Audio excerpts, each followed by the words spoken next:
ಮೂದಲಿಕೆಯ ಧ್ವನಿ, ಹೊಸತೇನಲ್ಲ.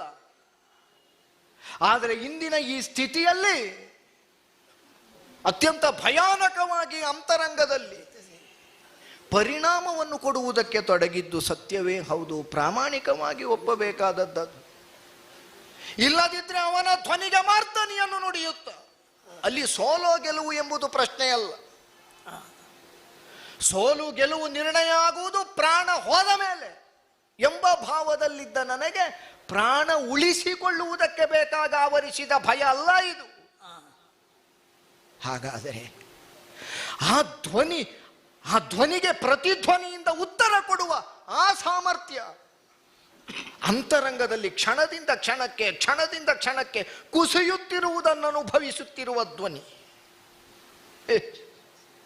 ನೀರಲ್ಲಿ ಮೀನಾಗಿ ಹೊಕ್ಕರೂ ಎಳೆದು ಹೊಡೆಯುತ್ತೇನೆ, ಗಾಳಿಯಲ್ಲಿ ಪಕ್ಷಿಯಾಗಿ ಹೋದರೂ ರೆಕ್ಕೆ ಮುರಿಯುತ್ತೇನೆ.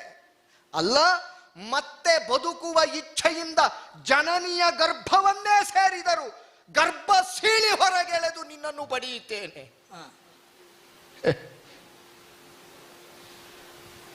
ನಾನೂ ಬದುಕಿದ್ದು, ನನ್ನನ್ನು ಹಡೆದ ತಾಯಿಯೂ ಬದುಕಿದ್ದು ಈ ಧ್ವನಿಯನ್ನು ಕೇಳುವ ಹಾಗಾಯಿತು ಅಂತಾದರೆ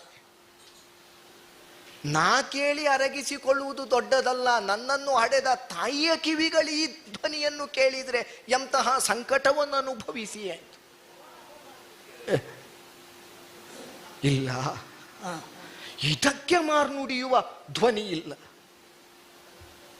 ಹಾಗಾದರೆ ಧ್ವನಿಗೆ ಧ್ವನಿ ಸೇರಿಸುವುದಕ್ಕೆ ಯಾರೂ ಇಲ್ಲದ 11 ಕ್ಷೋಹಿಣಿ ಚಮೂಪತಿಯಾಗಿ ರಣಕಣವನ್ನು ಪ್ರವೇಶ ಮಾಡಿದ ಸುಯೋಧನ ಏಕಾಂಗಿಯಾಗಿ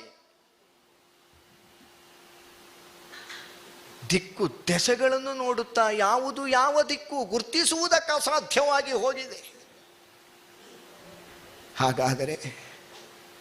ಹಾಗಾದರೆ ಉಳಿಸಿಕೊಳ್ಳಬೇಕು ಯಾಕೆ ಅಂತ ಕೇಳಿದರೆ ಕಳೆದು ಹೋದದ್ದನ್ನು ಗಳಿಸುವುದಕ್ಕಾಗಿ ಅಂತ ಒಮ್ಮೆ ಭಾವ ಬರುತ್ತದೆ. ಯಾವುದನ್ನು ಎಷ್ಟು ಹೇಗೆ ಉಳಿದಿದೆ ಅಂತ ಯಾವುದನ್ನು ಕಲ್ಪಿಸುವುದಕ್ಕೆ ಸಾಧ್ಯ ಇಲ್ಲ. ರಣಕಣದಲ್ಲೀಗ ನಾವೊಬ್ಬನಿದ್ದೇನೆ ಎಂಬುದನ್ನು ಮಾತ್ರ ಆಡಬಹುದು. ಏರಿದ ರಥವನ್ನು ಕುಟ್ಟಿ ಪುಡಿ ಮಾಡಿದ ವೃಕೋದರ, ಏರಿದ ಒಂದು ಕುದುರೆ ಸತ್ತು ಬಿದ್ದಿದೆ. ಕಾಲ್ನಡಿಗೆಯಿಂದ ಈ ಹೆಣದ ಬಾಣವೆಯನ್ನು ಉತ್ತರಿಸುತ್ತಾ ಓಡುತ್ತಾ ಅವನ ಕಣ್ಣಿನಿಂದ ಮಾತ್ರ ತಪ್ಪಿಸಿಕೊಳ್ಳುವುದಲ್ಲ, ಅವನ ಧ್ವನಿಯೂ ಕೇಳದ ಹಾಗೆ ಮತ್ತೆ ಕುಸಿಯುವ ನನ್ನ ಅಂತರಂಗಕ್ಕೊಂದು ಸತ್ವವನ್ನು, ಒಂದು ಛಲವನ್ನು ಮತ್ತೆ ತುಂಬುವುದಕ್ಕೊಂದು ಕ್ಷಣ ಕಾಲವಾದರೂ ಬೇಕು. ಮೇಲಿಂದ ಮೇಲವನ ಧ್ವನಿ ಕೇಳಿದ್ರೂ ಮತ್ತೆ ಕುಸಿಯುವ ಹಾಗಾಗುತ್ತದೆ ಎಂಬ ಭಾವದಿಂದ ಅವನ ಧ್ವನಿಯೂ ಕೇಳಕೂಡದು ಅಂತ ಪೂರ್ವ ದಿಕ್ಕನ್ನು ಗುರುತಿಸಿ ಓಡುತ್ತಾ ಬಂದೆ. ಎಷ್ಟು ಓಡಿದರೂ ಗುರಿ ಸ್ಪಷ್ಟವಾಗಿರುವ ಕಾಲಕ್ಕೆ ಸಾಗುವ ಮಾರ್ಗ ಯಾವುದು ನಿರ್ಣಯಿಸುವುದಕ್ಕೆ ಸುಲಭ, ಸಾಗುವುದಕ್ಕೂ ಸುಲಭ.